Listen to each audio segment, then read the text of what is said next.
that I need to add to tonight's agenda, and I want to let City Council know that I'm expecting a phone call from Mayor Jeff Harris of the City of Loudon to give me some information on what, if anything, they are going to decide on the Solid Waste Commission as far as the contract extension. And I have Mr. Art Stewart, the Lenoir City's representative, here with us. I asked him to be here to give us some information and guidance as far as that extension goes.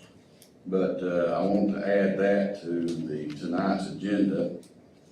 And also I need to add, so just let you know, if I do just interrupt you, if you're talking, certainly don't mean any disrespect, but I'm waiting on that call from Mayor Harris to give us some information on as to what Loudon City is leaning toward. But item number 10, I would ask that you have before you a contract for an audit firm, Brown Jacob Daniels.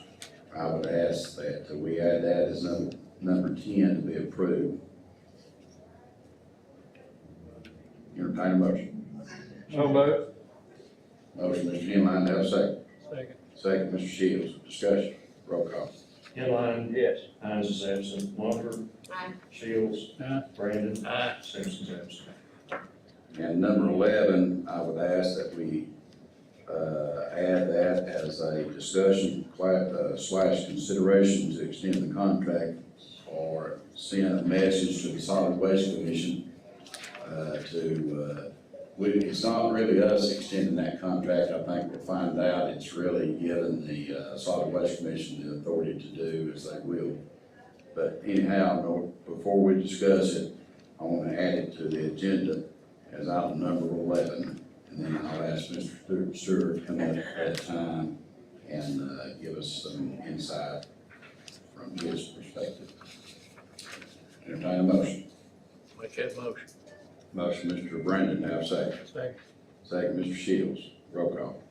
Inline. Yes. Hines is absent. Lumper. Aye. Shields. Aye. Brandon. Aye. Simpson absent.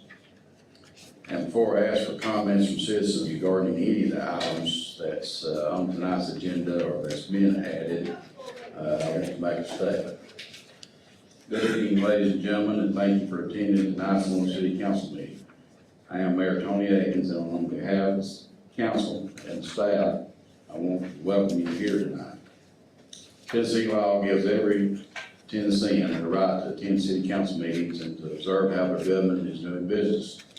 We appreciate that each of you have taken time from your own personal schedules to be here tonight to see how our city government works. You should have a copy of tonight's agenda, and if you don't have, there's one laying up here on the table. You'll see my administrative assistant, Lenoir Barber. If you can't find it, she'll be able to help you. If you don't have, the agenda is your guide to the topics that we're going to discuss tonight, along with the items that we added. In order to conduct efficient business-like meetings, the council has adopted specific rules to follow.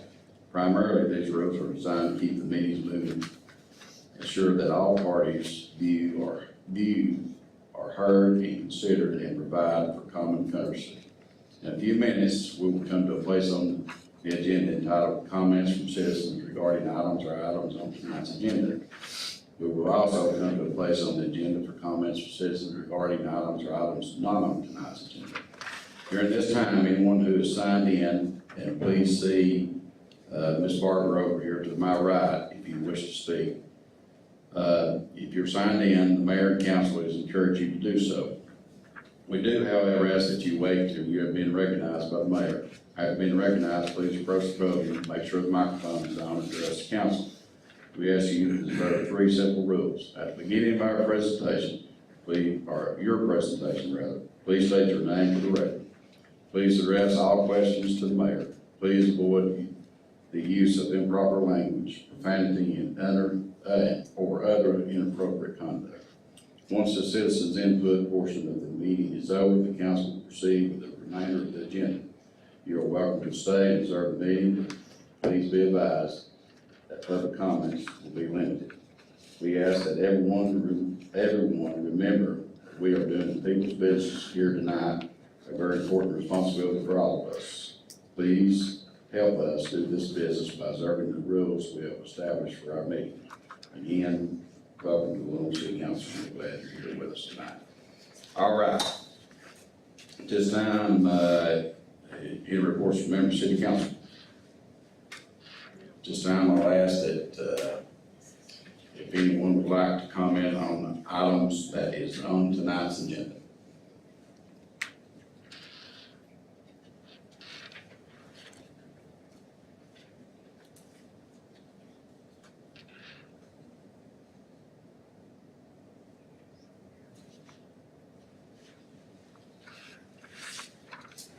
Come up, Patricia. You will make sure the microphone's on. I think it is, can you hear me? I can hear you. Thank you for allowing me the opportunity to speak. I'm here as a private citizen, and I would like to express my concerns about the extension of the contract. I think this is a very important issue for the entire community. I've been doing some research, looking at packets for years, and what I've done is I've accumulated information about the amount of money, the revenue that this landfill generates. And that's one thing that we don't see on a yearly basis.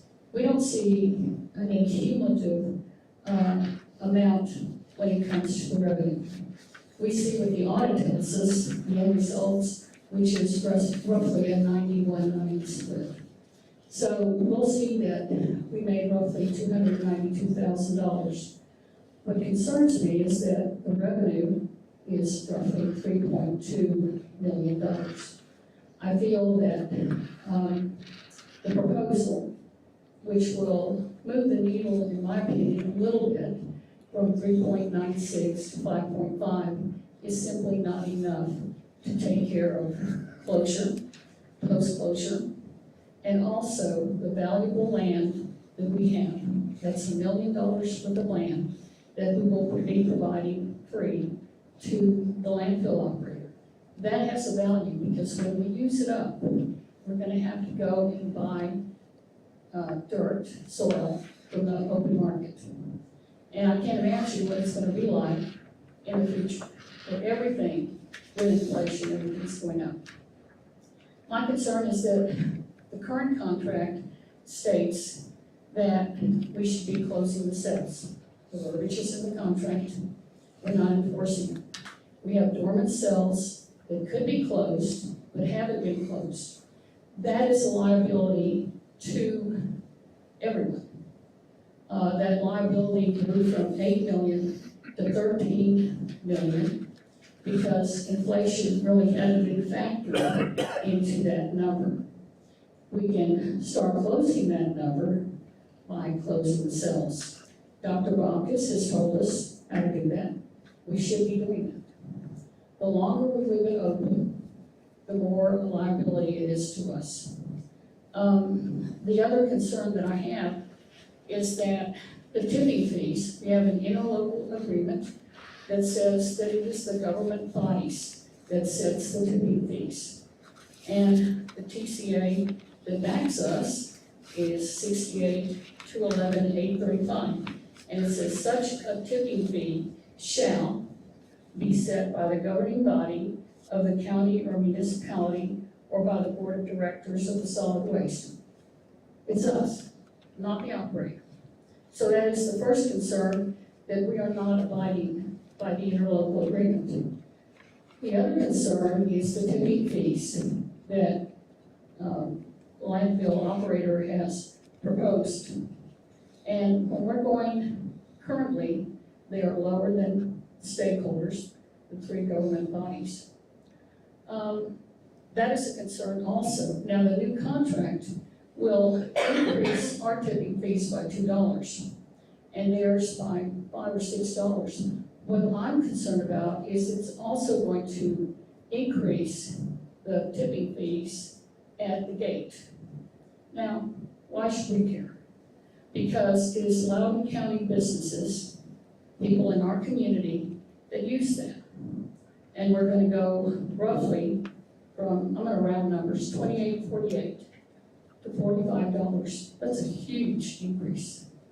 And these are people, businesses that use our landfill. Now, I heard, I think it was the attorney say, well, it's not very much, or, not very many people use it, something to that effect. I went and put it into a spreadsheet. It's about $595,000 in cash, debit cards, checks, credit cards. They're gonna see a huge increase. I just think that we need to slow this contract down until we address all of those issues. This should not be steamrolled. The contract ends in 2027. We have an additional 2 years till 2029. And, the argument that they've been doing this for 8 years, they've actually had 2 or 3 different proposals. This isn't the same one. While it does decrease the miles from 150 to 75, we have transfer stations. And if garbage is taken from another area, transferred it to the transfer station, the only thing that we have is a piece of paper that says, I think this is where it came from. We're on the honor system. Now, Bradley County has a big concern right now because the people around the landfill are complaining about the odors. Well, last month, they brought in sludge, which is sewer waste, from the city of Madisonville. Now, why should we care? First of all, it says in the contract that it has to be authorized by the Solid Waste Commission first. The second thing is, Bradley County is taking care of their problem because they're finding that it does bring odors. It's objectionable to the people that live around the landfill. So they're gonna do something in their contract. We haven't thought about it. But what they're gonna do is, they're gonna put a cap on it, and they're also going to have a process to try to eliminate the odor, or try to, minimize it. We haven't done that. What I worry about, if they put a cap, where's it gonna come to? Guess what? We're close by, and they run both landfills. So those are so many issues that we haven't addressed. And I think that the other thing is, we should have a public hearing and send a letter to everyone at Tennessee National, Matlock Bend. We need to hear from them. They live there. We're sort of removed, but they have to live there. And Tennessee National is a thriving, growing community. They have big plans. And we want to be proactive in whatever we do. We don't want to create a bigger problem for them.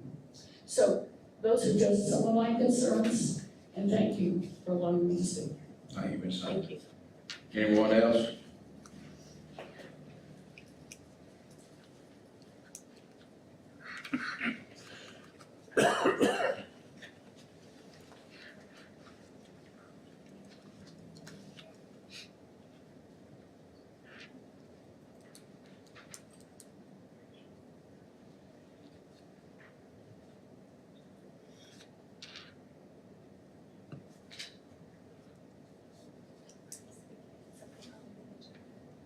No, the same issue. Come on up, man. Good evening. My name is Sharon Anklin. I'm not a resident of Lenoir City. I do a lot of shopping here. We're glad, thank you. Yeah, for sure. And I also have issues with the landfill. I have some personal knowledge, having had someone work for Republic in another area, another state.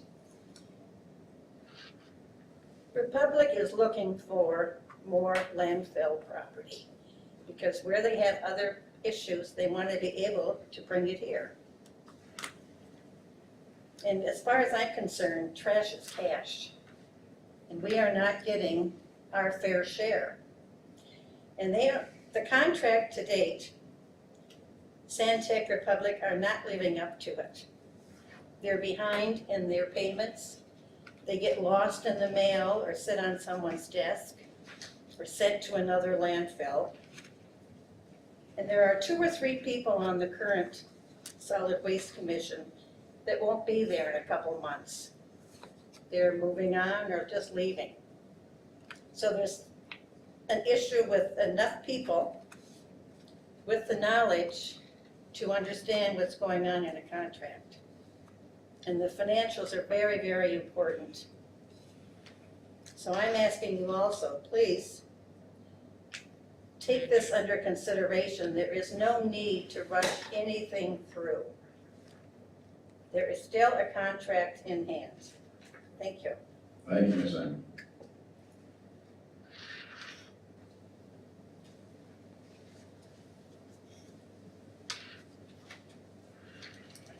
All right, anyone else?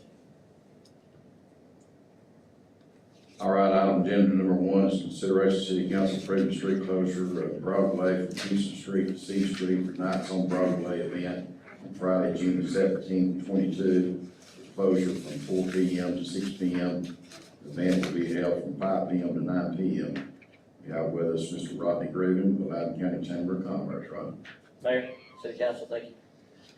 Another Nights on Broadway event for June, just like in May. Same closures, same times. We've had no problems. Everything's run smooth. And I know you'll consult the street and the police department. Yes, sir. Thank you. All right, have a motion to approve. So moved. Motion, Mr. Inline, second, Mr. Shields. All right. Roll call, Mr. Wood. Inline. Yes. Hines is absent. Wonderful. Aye. Shields. Aye. Brandon. Aye. Simpson's absent. Item number 2, thank you, Rodney. Thank you, Mayor. Item number 2 is the planning commission's recommendation regarding adoption of ordinance to amend the zoning map of the city of Lenoir City, Tennessee pursuant to 137204 of the Tennessee Code annotated to rezone a portion of property located off of Kingston Street from R2 medium density residential district to C2 central business district. Ms. Collins, Thank you, this Mayor. is first reading. Yes, Mayor. On the back of your ordinance, there is a map attachment. This is the laundromat on Kingston Street at the corner of Kingston and East Fifth. The property was recently sold, and in doing some due diligence with the new owners, we discovered that like some other older properties in town, sometimes your zoning doesn't actually match the use of the property. So the property is actually zoned R2 medium density, which is what most of the property around it is zoned. So they want to clean that up a little bit, and talking with them, C2, which is your central business district, works the best. It allows specifically for laundromats and smaller things that would be in a neighborhood such as barber shops or a deli, and this would just clean that up. It went through planning commission with a unanimous vote, and this is first reading. And just for the record, that property does not belong to me or Mr. Wilker, does it? No, the new owners are actually here in the audience, and just like I said, as part of our due diligence, looking at the property and stuff, we realized that this happens sometimes in older parts of town. Okay. You've heard her explanation, do I have a motion? I'll make a motion. Motion by Vice Mayor, have a second. Second. Second, Mr. Brandon, discussion. Roll call. Inline. Yes. Hines is absent. Wonderful. Aye. Shields. Aye. Brandon. Aye. Simpson's absent. Thank you. Thank you.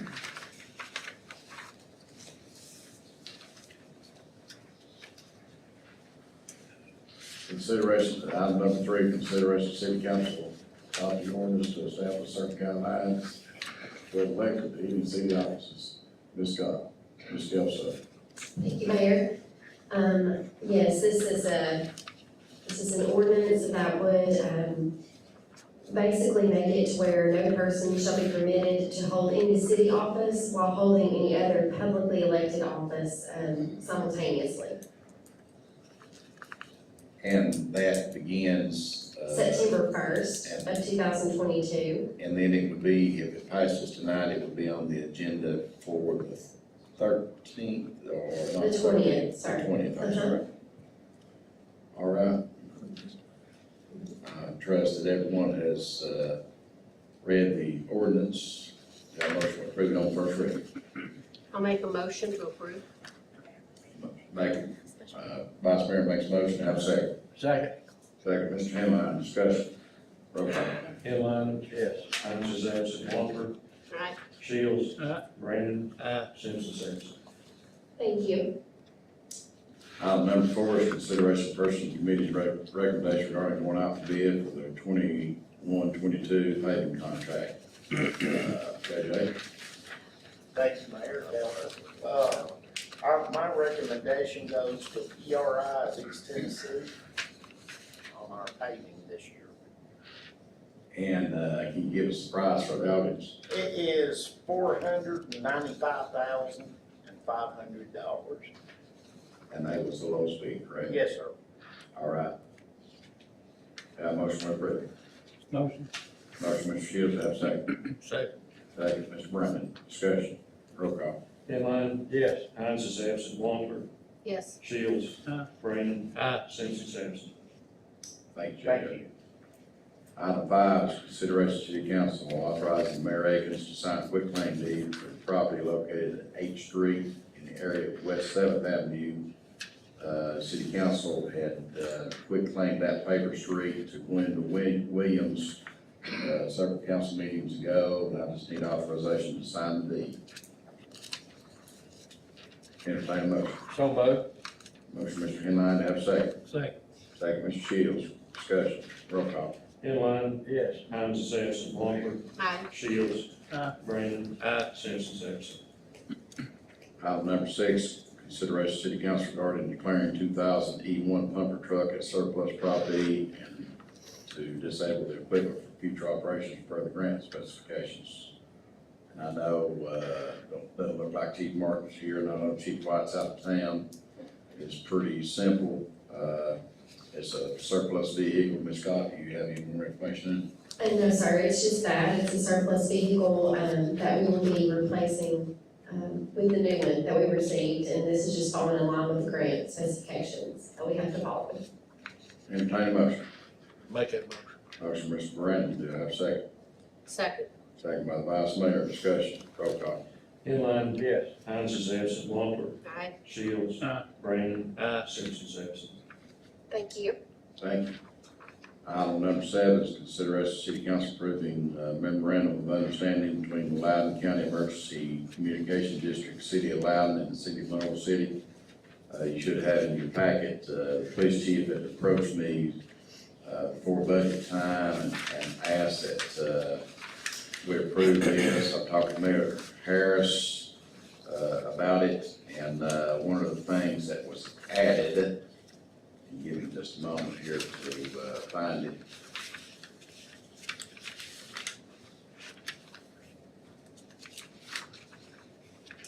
One of the things that was added to the agreement is that the agreement is on a year-to-year basis. And it's pretty self-explanatory what it's for basically to operate NCIC, which is a national database that the police department uses on a daily basis. And so I would ask that we approve it. Motion. Motion, Mr. Shields, have a second. Second. Second, Mr. Brandon, discussion. Roll call. Inline. Yes. Hines is absent. Wampler. Aye. Shields. Aye. Brandon. Aye. Simpson's absent. Item number 8 is consideration of City Council canceling the July 11, 2022 council meeting. Some of us is going to be out of town, so I would ask that the next 2 items, we're taking one at a time, that we cancel those. Item number 8 is July 11, of course, number 9 is September 26. Seems like a long time, it's right around the corner, right? Yep. I would ask that, entertain a motion, number 8. So moved. Motion, Mr. Henline, have a second. Second. Second, Mr. Brandon or Mr. Shields. Got it. Roll call. Inline. Yes. Hines is absent. Wampler. Aye. Shields. Aye. Brandon. Aye. Simpson's absent. And item number 9, consideration of City Council canceling the September 26, 2022 council meeting. Motion. Motion, Mr. Shields, have a second. Second by the Vice Mayor, discussion, roll call. Inline, Yes. Hines is absent, Wampler, Aye. Shields. Aye. Brandon, Aye. Simpson's absent. And item number 10 that we added to approve the agreement with auditors for Brown Jacob McDaniels. This is done on a yearly basis, a contract. I would ask that you approve that. Entertain a motion. I'll make a motion to approve. Vice Mayor makes a motion, have a second. Second. Second, Mr. Shields, discussion, roll call. Inline, Yes. Hines is absent, Wampler, Aye. Shields. Brandon, Aye. Simpson's absent.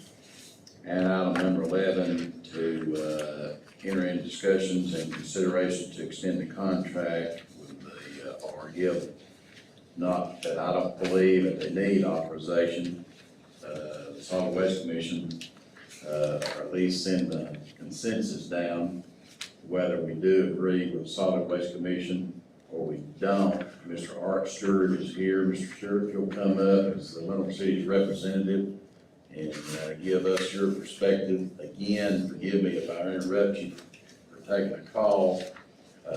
Mayor Harris has sent me a text and said he would call me shortly, so I'm just, I'll come back to you if we have to do that. Not a problem. Go ahead. And since you've got things to consider on your agenda here, this is just one more consideration. We're here mostly not to advocate for or against, but to lay out some facts that we see, and we're looking for your input on those things. When we get the input, we go back as a group, we then decide whether to move forward with it or not, or what kind of modifications to make. But before we get started with that, if I may, I've got a handout here. This is probably the most important piece of paper to get these things going. There. Pass them on down. These are all bullet items.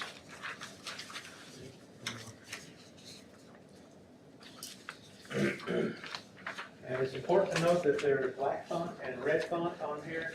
The black font, And Art, if I can get you just to speak up in the microphone and just there if you need to, I just want the general public on TV to hear you talk as the Lenoir City's representative, okay? okay? The black font represents what we think will occur as a result of implementing this amendment. Now, we are sitting right now on a bad contract. We know that. So we worked as a team to try and devise a structure or an amendment to that contract which will solve problems. That's what we tried to do. We've spent at least 5 years doing that. I've been on the committee for 5 years. The black font here represents information that will likely come about if the amendment goes through. The red font explains what will happen if we stay with the current contract. The current contract runs out in 2027, July 1st, 2022. And I'm just It going to go, expires 22 or 27? sorry, 27. 27. Put my glasses on, that will help a lot. All right. There it is, 2027. I'm just going to go down through some of these items here because these are the big points that we felt needed to be addressed and which are being addressed in this amendment. First, it enlarges the landscape of the landfill.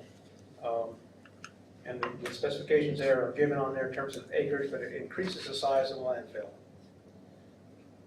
It also extends the current contract with this amendment on it, and it can run as long as 2038, depending upon how much waste they're putting in there and how long it takes to fill up the cells.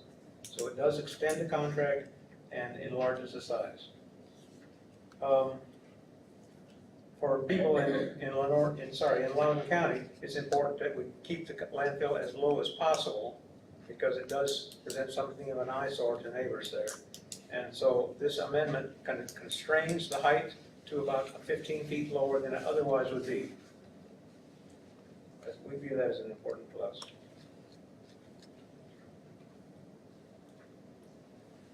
Here's the biggie. If we continue the current contract as is, we incur about a $13 million liability at the end of that for closure and post-closure costs. That's huge. that is unacceptable. The way we've structured this amendment, if we proceed with it, we're anticipating that problem is solved, and what we end up with is between a $5 and a $6 million on the positive side. So we completely shift the balance of the economics of this thing. And that alone, I think, is a huge driver. It also provides for a phased closure. We have to develop with Santec or Republic a closure plan that is approved by TDEC, and it will then force closure of those cells.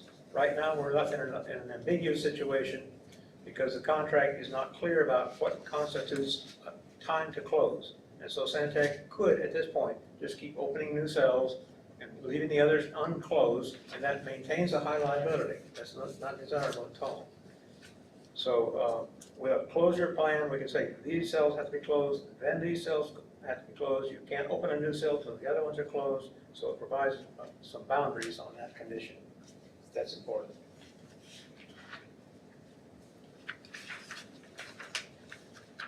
It also ensures that the liability for operations there will be under a bond.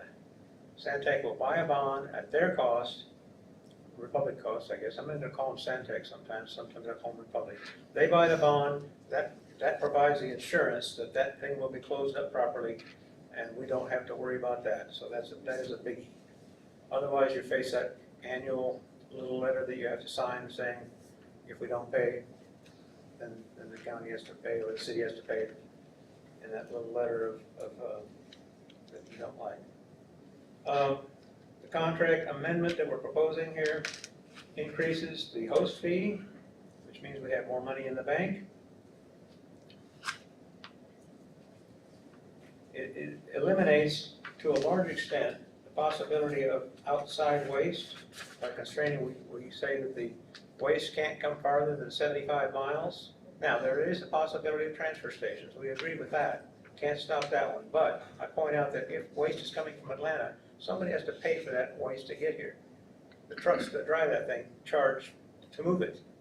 And there's a cost-benefit ratio you can look at so that transportation long distances just doesn't make financial sense. So we don't see that is a big problem, likely. But it does put a boundary on there so we won't accept waste farther than 75 miles. That prevents the out-of-state waste problem.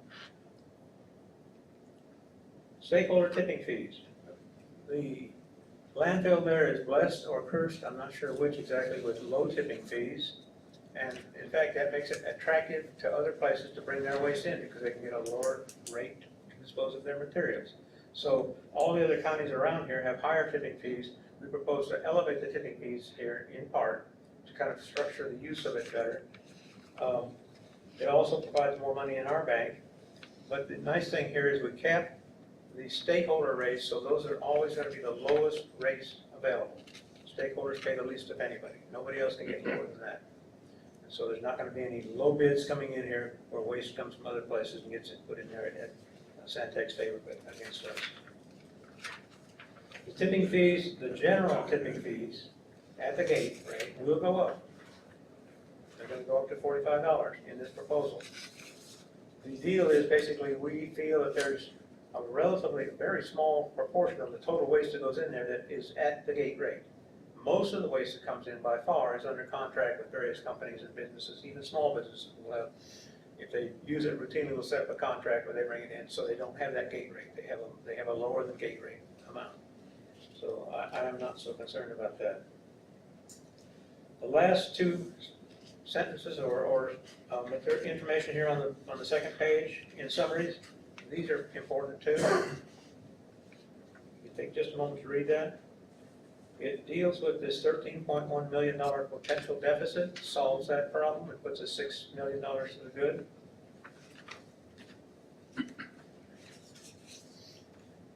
And that's pretty much the comments I have on that. Thank you for coming at the last minute. Let me ask you if I could, Ms. Hunter, talk about sales and the closure costs associated with that. Do you have any information on that? Not directly on the cell closure cost. That is swallowed up in part by that liability issue of $13.1 million.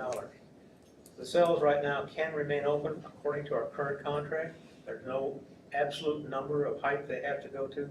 It can settle some, and they can just leave that cell open for as long as they choose. They have to get closed, because that's how the liability is reduced.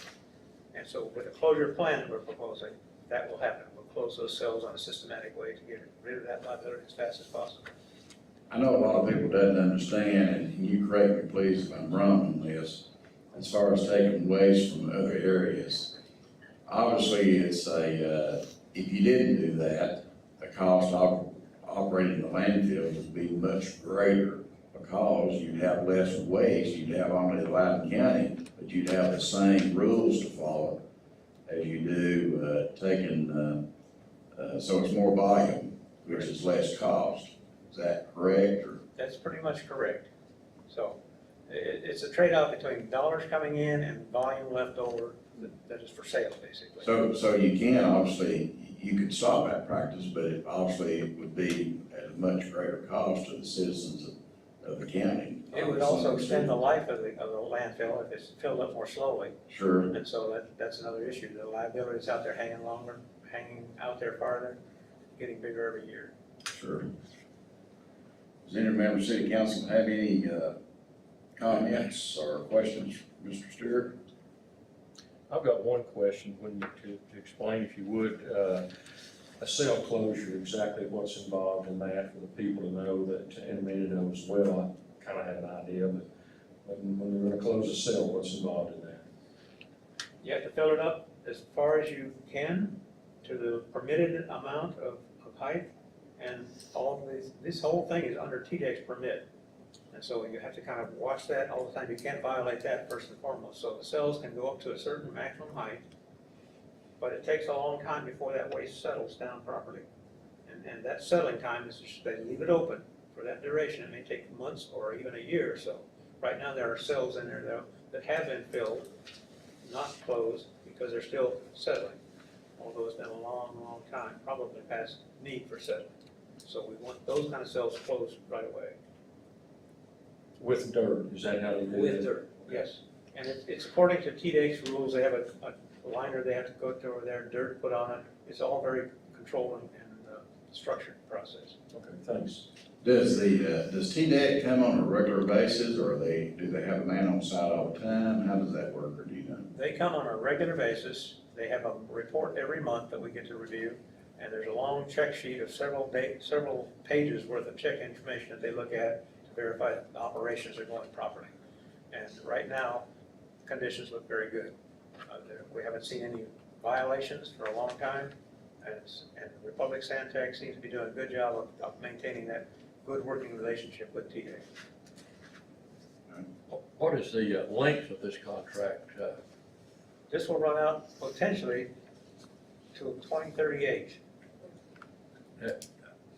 2027, yeah, from 2027 to 2038, the extension. Does this mean that the price can't increase? No, the price will probably increase. It has a cost of living adjustment every year. Right now, we've been absolved from that for several years in a row, which is why the rates have not changed. But in theory, without this amendment, Republic could go back in now and add those several years worth of cost of living adjustments to their rates. But even with this contract, the cost could increase. It could increase. If we're not locking in a No, price. it can't be locked in. It's like, I developed an analogy here, which is a little bit like this, I think, and I'll be at risk of saying this, but I'm gonna put it this way. It's like a community saying to Kroger's, come on in here, we want your business. And Kroger's comes on in and sets up their shop, but then the community says, sell your eggs for this amount. We're not gonna tolerate anything more than that. They've got to do it according to the business needs. So if they're a business running that landfill, they're gonna have to make money. And if costs go up, their price will go up. All right, anyone else? Thank you, Art, appreciate it. I'm gonna ask us to go into recess. I'm gonna step in here and call Mayor Harris, and, I'm not receiving a call from him. I thought I would have now, so, we're in recess. recess for a few minutes. Thank you.